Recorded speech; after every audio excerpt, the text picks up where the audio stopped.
నమస్తే, welcome to city news. నేను సునీత. దేశ చరిత్రలో ఎన్నడూ లేని విధంగా విద్యార్థుల భవిష్యత్తును దృష్టిలో ఉంచుకొని వారి ఫీజు రీఎంబర్స్మెంట్కు గాను ఏకంగా 1200 కోట్ల రూపాయలు విడుదల చేసిన ఘనత రాష్ట్ర విద్యాశాఖ మంత్రి నారా లోకేష్కే దక్కుతుందని టీడీపీ జిల్లా అధ్యక్ష ప్రధాన కార్యదర్శులు గుడిసె కృష్ణమ్మ, నాగరాజు యాదవ్ అన్నారు. ఈ మేరకు విద్యార్థులకు ఫీజు రీఎంబర్స్మెంట్ నిధుల విడుదల నేపథ్యంలో నగరంలోని జిల్లా తెలుగుదేశం పార్టీ కార్యాలయం వద్ద బాణాసంచా కాల్చి సంబరాలు చేసుకున్నారు. రాష్ట్రంలో విద్యార్థుల భవిష్యత్తును దృష్టిలో ఉంచుకుని వారి ఫీజు రీఎంబర్స్మెంట్కు గాను రాష్ట్ర విద్యాశాఖ మంత్రి నారా లోకేష్ ఏకంగా 1200 కోట్ల రూపాయలను విడుదల చేస్తూ నిర్ణయం తీసుకున్న నేపథ్యంలో నగరంలోని జిల్లా తెలుగుదేశం పార్టీ కార్యాలయం వద్ద ఆ పార్టీ నాయకులు, కార్యకర్తలు బాణాసంచా పేల్చి సంబరాలు చేసుకున్నారు. ఈ సందర్భంగా జరిగిన కార్యక్రమంలో తెలుగుదేశం పార్టీ కర్నూలు జిల్లా అధ్యక్ష ప్రధాన కార్యదర్శులు గుడిసె కృష్ణమ్మ, నాగరాజు యాదవ్, కర్నూలు పార్లమెంట్ తెలుగు యువత అధ్యక్షుడు అబ్బాస్తో పాటు పార్టీ నాయకులు, కార్యకర్తలు, కార్పొరేటర్లు పాల్గొన్నారు. ఈ సందర్భంగా వారు మాట్లాడుతూ గతంలో వైఎస్ఆర్ కాంగ్రెస్ పార్టీ ప్రభుత్వం అధికారంలో ఉన్న సమయంలో ఫీజు రీఎంబర్స్మెంట్ నిధులు విడుదల చేయకుండా విద్యార్థుల జీవితాలతో ఆడుకున్నారని విమర్శించారు.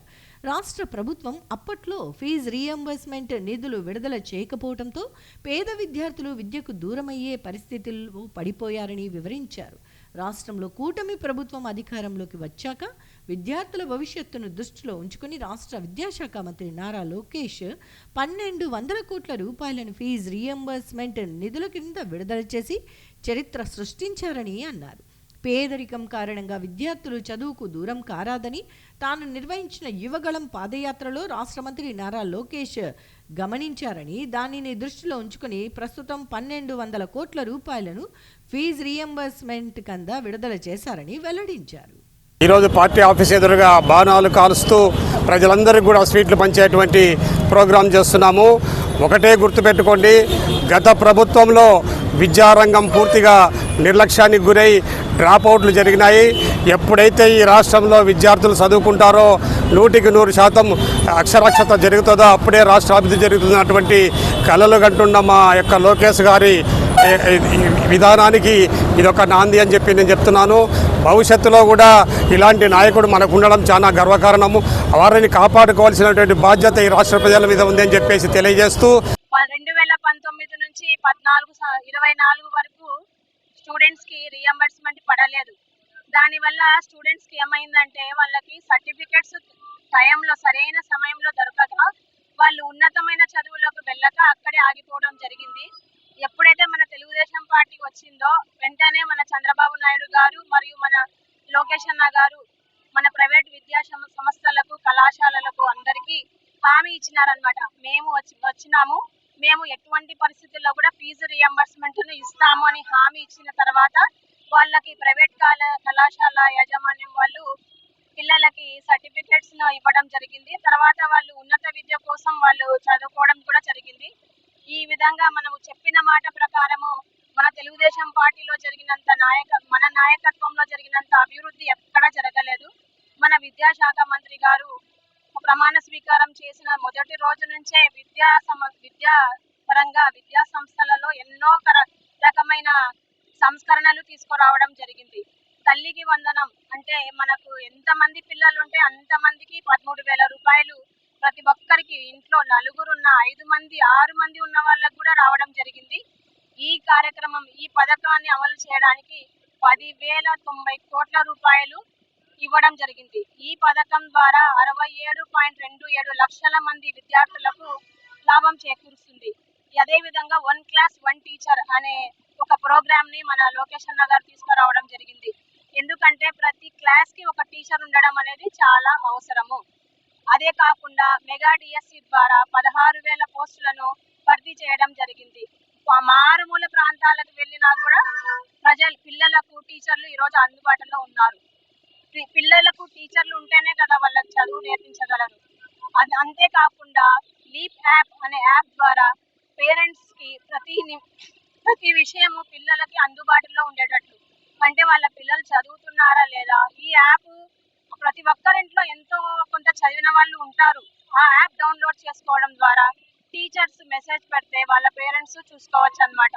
మన పిల్లలు చదువుతున్నారా లేదా, అవైలబుల్ ఉన్నారా లేదా, క్లాస్కి వెళ్ళారా లేదా ఈరోజు అనేది ప్రతి టీచర్కి మన తెలుస్తుంది, అదే విధంగా మన ప్రతి పేరెంట్ కి కూడా తెలుస్తుంది. అంతేకాకుండా మెగా పేటిఎం అంటే పేరెంట్స్ టీచర్స్ మీటింగ్ ద్వారా పిల్లలకి ప్రతి 3 నెలలకు ఒకసారి ప్రతి స్కూల్లో పేరెంట్స్ టీచింగ్ పెట్టారన్నమాట. పేరెంట్స్ మరియు టీచర్స్ కి మీటింగ్ పెట్టారు. దాంట్లో ప్రజాప్రతినిధులు, కార్పొరేటర్లు కూడా వెళ్ళాలి. అక్కడే ఒక రోజు మధ్యాహ్నం భోజనం చేయాలి. ఆ భోజనం చేయడం వల్ల ఎలా ఉంది అనేది తెలుసుకుంటారు. డొక్కా సీతమ్మ మధ్యాహ్న భోజన పథకం మొదలు పెట్టారు. దాంట్లో పౌష్టికాహారాన్ని అందిస్తున్నారు. పిల్లలు బాగా వాళ్ళకి ఇష్టమైన ఆహారం ప్రతిరోజు ఒక కూరగాయ మరియు గుడ్డుని ఇవ్వడము, పాలు ఇవ్వడం ఇవన్నీ జరుగుతున్నాయి. అంతేకాకుండా సర్వేపల్లి రాధాకృష్ణ కిట్ కూడా ఇవ్వడం జరుగుతుంది. మళ్ళీ ముస్తాబు అనే ప్రోగ్రాం ద్వారా వాళ్ళకి పిల్లలు ఎంత బాగా నీట్గా పరిశుభ్రంగా స్కూల్కి రావాలి అనేది మెగా పేరెంట్స్ టీచర్స్ మీటింగ్లో టీచర్స్ పేరెంట్స్కి తెలియజేస్తారనమాట. మనం ఎంత బిజీగా ఉన్నా కానీ శాంక్షన్ చేయడం జరిగింది మన నారా లోకేష్ అన్న గారు. విద్యా సంస్థలకి మేము చాలా సంతోషిస్తూ ఉన్నాము. నారా లోకేష్ అన్న విషయం మీరు ఈ శాంక్షన్ చేయడంలో చాలా సంతోషిస్తూ ఉన్నాము. ఎందుకంటే యువగలంలో ఏదైతే హామీలు ఇచ్చారో తూచా తప్పకుండా తల్లికి వందనం కానివ్వండి, అలాగే ఈరోజు నిన్నటి రోజున 1200 కోట్లు కానివ్వండి, రాష్ట్రంలోనే ప్రతి విద్యార్థి బాగుండాలని నారా చంద్రబాబు నాయుడు సార్ గారు అలాగే నారా లోకేష్ గారు మంచి నిర్ణయాలు తీసుకుంటున్నారని మేము ఈరోజు స్వీట్లు పంచుకోవడం కానీ బాణాలు కాల్చడం కానీ మా జిల్లా అధ్యక్షురాలు గారు మేడము, మన నారాజన్న గారు అలాగే నాయకులు అందరం ఇక్కడ జిల్లా పార్టీ ఆఫీస్ కాడ నుంచి మేము సంబరాలు చేసుకుంటున్నాము. చాలా సంతోషంగా ఉంది. ఎందుకంటే ఇలాంటి మంచి కార్యక్రమాలు చేసే ప్రజలకు తెలియపరచాలా, అలాగే నాయకులందరం మనం ఏకం కావాలని మేము ఈ మీడియా ద్వారా మేము తెలియపరుస్తాం. మా నారా లోకేష్ గారు విద్యార్థులకై దాదాపు ఏకదాటిగా ఫీజు రీయింబర్స్మెంట్ డబ్బులను విడుదల చేయడం జరిగింది. ఏకంగా 1.6 కొట్టడం జరిగింది. అలాంటి పని చేశాడు. అలాంటి వ్యక్తి ఈరోజు రాష్ట్రంలో ఉండి తెలుగుదేశం పార్టీని ముందుకు తీసుకెళ్తున్న గౌరవనీయులు ముఖ్యమంత్రి వర్యులు నారా చంద్రబాబు నాయుడు గారు అయితేనేమి, మా అన్న టీజీ భరత్ గారు అయితేనేమి కర్నూలు అభివృద్ధి విషయంలో ఇలాగే ముందుకు తీసుకెళ్తున్నారు. ఏది ఏమైనా దాదాపు 15 ఏళ్ల పాటు ఇలాగే కూటమి ప్రభుత్వం ఇలాగే ఉంటూ ప్రజలకు సేవలు చేస్తూ వెళ్తుంది. కేవలం శాసనసభ్యులు సభ్యత్వం అనర్హతకు గురవుతుందన్న కారణంతోనే వైసీపీ అధినేత వైఎస్ జగన్మోహన్ రెడ్డి ఈ రోజు అసెంబ్లీ సమావేశాలకు హాజరయ్యారని టీడీపీ జిల్లా అధ్యక్షురాలు గుడిసె కృష్ణమావి విమర్శించారు. ప్రజా సమస్యలపై చర్చించేందుకు వైఎస్ జగన్ ఏనాడు అసెంబ్లీకి రాలేదని ఆమె ఈ సందర్భంగా గుర్తు చేశారు. జగన్మోహన్ రెడ్డి గారు అసెంబ్లీకి అటెండ్ అవ్వడం జరిగింది. దీనికి కేవలం ఆయన డిస్క్వాలిఫై అవుతారు అసెంబ్లీకి అటెండ్ అవ్వకపోతే అనే ఒకే ఒక ఉద్దేశంతోన ఆయన అసెంబ్లీకి వెళ్ళారు. అది కూడా చూడండి, దేవుని స్క్రిప్ట్ అంటే ఎలా ఉంటుందో. 11 మంది ఎమ్మెల్యేలు 11 గంటలకి 11 నిమిషాలే ఆయన ఉన్నారు అక్కడ. ఇదే దేవుని స్క్రిప్ట్. మళ్ళీ మేము ఒకటి తెలియజేసుకుంటున్నాం, ఈరోజు రాష్ట్ర వ్యాప్తంగా ఆయనకు 11 సీట్లు ఇచ్చినా కూడా ఆయన ఏ రోజు ప్రజల సమస్యలపైన అసెంబ్లీకి వెళ్ళలేదు.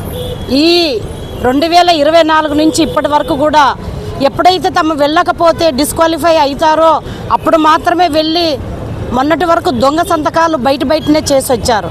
కానీ డిజిటల్ సైన్ ఏఐతో సైన్ ఉండడం వల్ల ఖచ్చితంగా ఆ సీట్లలో కూర్చుంటేనే వాళ్ళకి అటెండెన్స్ అవుతుంది అనే ఉద్దేశంతోన ఈరోజు వాళ్ళు అసెంబ్లీకి అడుగుపెట్టి అసెంబ్లీలోన వాళ్ళ సీట్లలో కూర్చొని వాళ్ళు ప్రజెంట్ వేసుకొని పోవడం నిజంగా రాష్ట్ర ప్రజలందరూ సిగ్గుతో తలదించుకుంటున్నారు. అయ్యా జగన్మోహన్ రెడ్డి గారు దేవుని స్క్రిప్ట్ అన్నారే, ఆ రోజు మాకు 23 సీట్లు వస్తే 5 సీట్లు మేము తీసుకుంటే చాలు, నీకు ప్రతిపక్ష హోదా రాదన్నారే. ఈరోజు ఏ నోటితో నువ్వు ప్రతిపక్ష హోదా అడుగుతున్నావు అని చెప్పి మేము డిమాండ్ చేస్తున్నాం. దేవుడి స్క్రిప్ట్ అంటే ఇది. ఆ రోజు మమ్మల్ని ఎగతాళి చేసినా కూడా మా చంద్రబాబు నాయుడు గారు అసెంబ్లీకి వచ్చి ప్రజల సమస్యలపైన పోరాడారు. కానీ ఈరోజు నీవు అసెంబ్లీకి రావాలంటేనే సిగ్గుపడుతున్నావు, అసెంబ్లీలో మాట్లాడాలంటేనే భయపడుతున్నావు. ఎందుకంటే మా అచ్చెన్నాయుడుని చూసి భయపడుతున్నావు, మా స్పీకర్ గారిని చూసి భయపడుతున్నావు, మా చంద్రబాబు నాయుడు గారిని చూసి భయపడుతున్నావు, మా నారా లోకేష్ అన్నని చూసి భయపడుతున్నావు, మొత్తానికి మా కూటమిని చూసి భయపడుతున్నావు. కాబట్టి కేవలం డిస్క్వాలిఫైగా అవ్వకూడదు అనే ఉద్దేశంతోనే వచ్చావు. ఇంకొక పక్క మీకు జీతాలు కావాలి, జీతాల కోసమే సైన్ చేయాలి, కానీ ప్రజల సమస్యలపైన మీరు అసెంబ్లీలో మాట్లాడకూడదు. ఏం న్యాయమయ్యా? ప్రజలందరూ కూడా చీత్కరిస్తున్నారు మిమ్మల్ని. ఇప్పటికైనా మీరు బుద్ధి తెచ్చుకోండి, మారండి.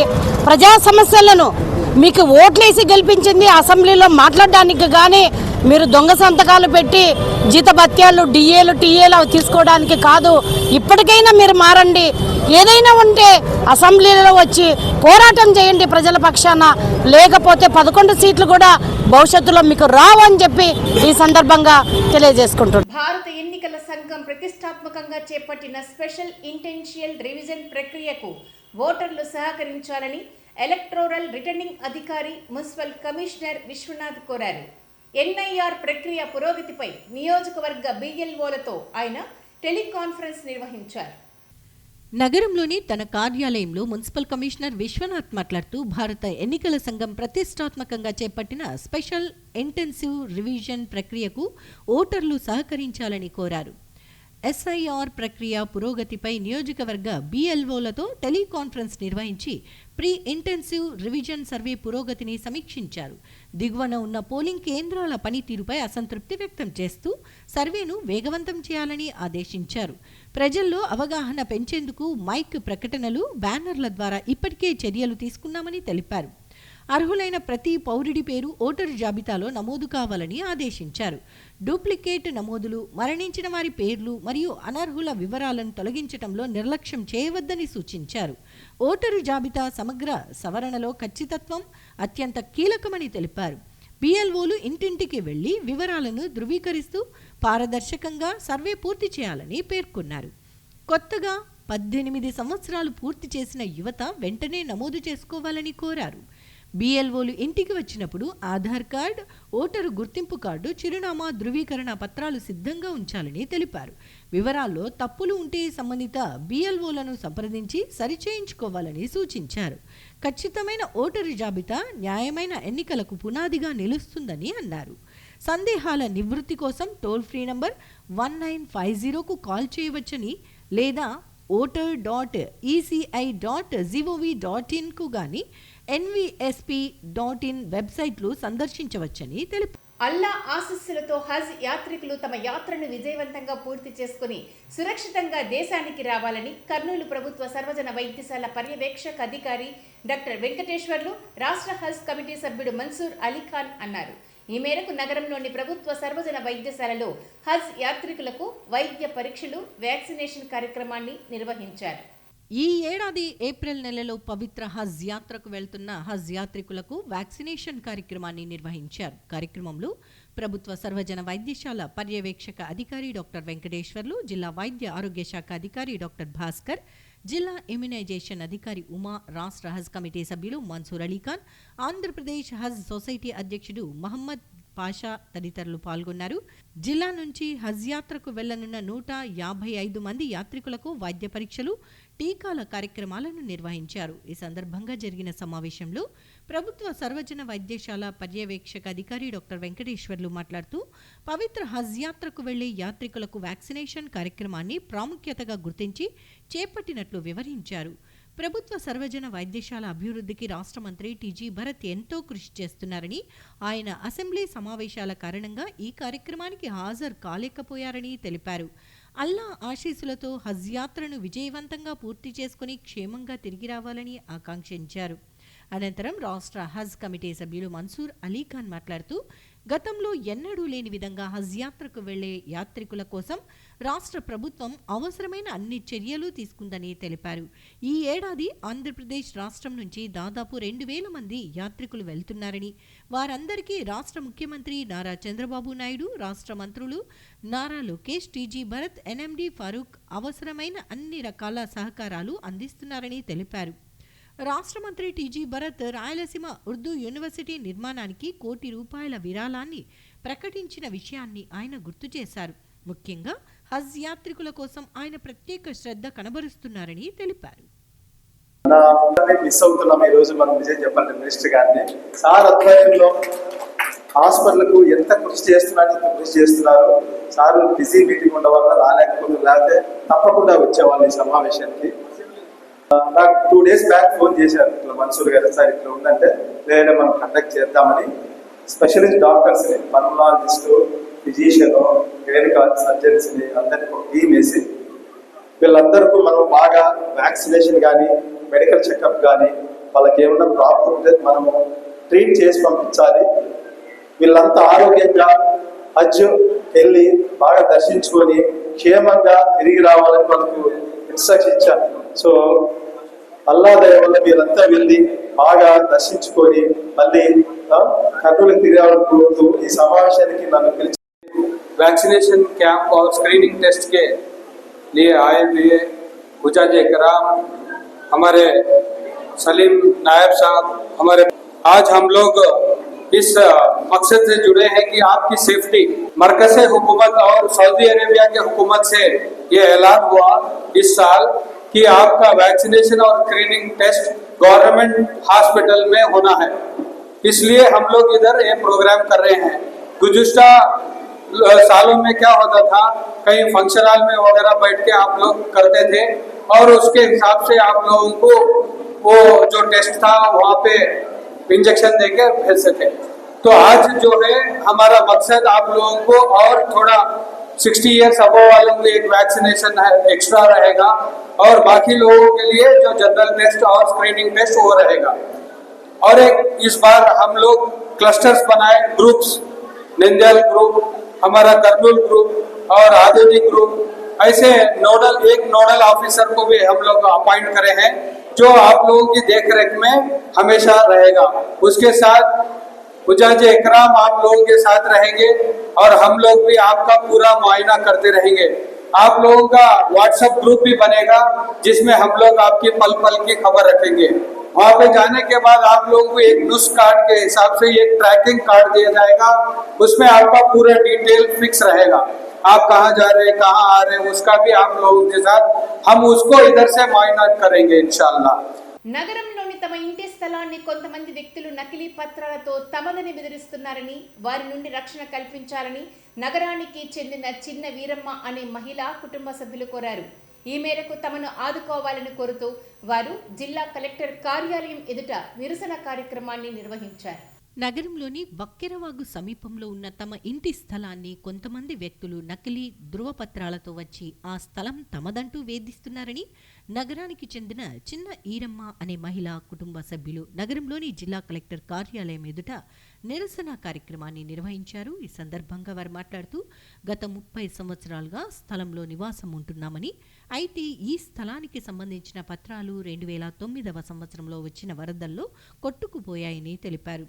దీన్ని ఆసరాగా తీసుకుని నగరానికి చెందిన బషీర్ అహ్మద్, సులీమాన్ అనే వ్యక్తులు నకిలీ పత్రాలను తయారు చేయించుకుని ఆ స్థలం తమదని, తమపై దౌర్జన్యానికి పాల్పడుతున్నారని వెల్లడించారు. తమకు 20 లక్షలు ఇవ్వాలని, లేదంటే ఇల్లు ఖాళీ చేసి వెళ్లిపోవాలని బెదిరిస్తున్నారని తెలిపారు.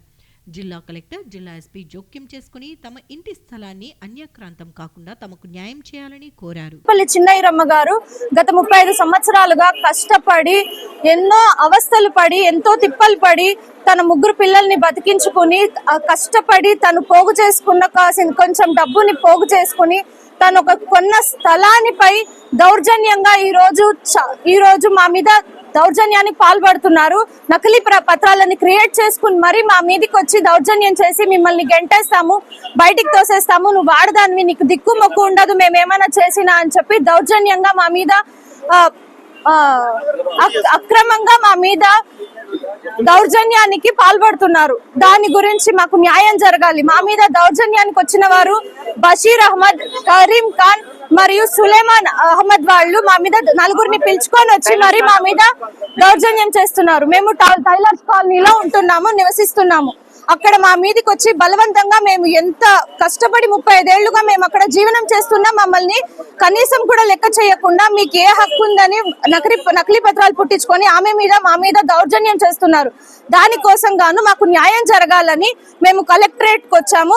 ఎస్పీ గారికి, కలెక్టర్ గారికి అర్జీ పెట్టుకున్నాము. మాకు దయచేసి న్యాయం జరిగేలా మీరే చేయండి. కూలి పని చేసుకుంటూ వంట పని చేసుకుంటున్నటువంటి చిన్న ఈరమ్మ కుటుంబ సభ్యులపై దౌర్జన్యానికి పాల్పడినటువంటి బషీర్ అహ్మద్ వారి అన్నులను వెంటనే అరెస్ట్ చేయాలని విశ్వ హిందూ పరిషత్, హిందూ ధార్మిక సంఘాలు, అలాగే ఆర్యవైశ్య సంఘాలు, అన్ని కుల సంఘాల తరపున డిమాండ్ చేస్తున్నాం. ఒక్కెరవాగు సమీప ప్రాంతాల్లో ఉన్నటువంటి నివసిస్తున్నటువంటి వీరికి వరదల సమయంలో పత్రాలు పోతే అదే అదును చేసుకొని నకిలీ పత్రాలు సృష్టించుకొని పోలీసుల పేరు చెప్పి దౌర్జన్యం చేసినటువంటి వారిపైన వెంటనే చర్యలు తీసుకోవాలని చెప్పి ఈరోజు జిల్లా కలెక్టర్ని ఆశ్రయిస్తున్నాం. దశల వారీగా వీరికి న్యాయం జరిగేంత వరకు కూడా అన్ని కుల సంఘాలను ఏకం చేస్తాం. తప్పకుండా చిన్న ఈరమ్మ కుటుంబానికి, శేషయ్య కుటుంబానికి రక్షణ కల్పించాలని కూడా మేము డిమాండ్ చేస్తున్నాం. 30 సంవత్సరాల తర్వాత ఆమె కన్స్ట్రక్షన్ చేసుకున్న ఇంటి మీద రేకులు వేసుకొని మీరు ఏదో కొంత నడుపుకొని నాకు ఎంతో కొంత బాడీగా ఇవ్వండి అని చెప్పడం వల్ల మేము దాంట్లో వంట చేసుకుంటున్నాం సార్.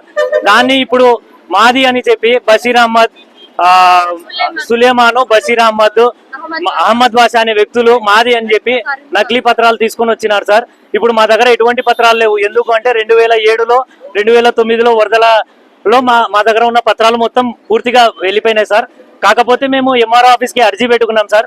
ఎంఆర్ఓ ఆఫీస్ నుంచి మాకు ఎంక్వైరీ చేసి మీకు అనుకూలంగా మేము ఇస్తాము అని చెప్పి సర్వే చేసిన తర్వాత కూడా మాకు ఆపోజిట్గా ఇప్పుడు పేపర్లను సృష్టించుకొని వచ్చినారు సార్. రిజిస్టర్ ఉంది అని చెప్పి నకిలీ పత్రాలను చూపించి ఒరిజినల్ తీసుకురా అంటే మా దగ్గర లేవు, మావి కూడా వరదల్లో పోయినాయి అని చెప్తున్నారు సార్. జిరాక్స్లు మాత్రమే వాళ్ళు చూపిస్తున్నారు. ఇప్పుడు మమ్మల్ని 20 లక్షలు ఇస్తారా లేదంటే మా స్థలం మాకు ఇస్తారా అని పొలిటికల్ పరంగా మాకు ఉంది, పోలీస్ పరంగా మాకు ఉంది, మీరు చేస్తారా చేయరా అని మమ్మల్ని ఒత్తిడి పెడుతున్నారు సార్. ఇవి ఇవాల్టి సిటీ న్యూస్ అప్డేట్స్. రేపు ఇదే మనకి ఇలాగే కలుద్దాం. అంటే కీప్ వాచింగ్ సిటీ న్యూస్.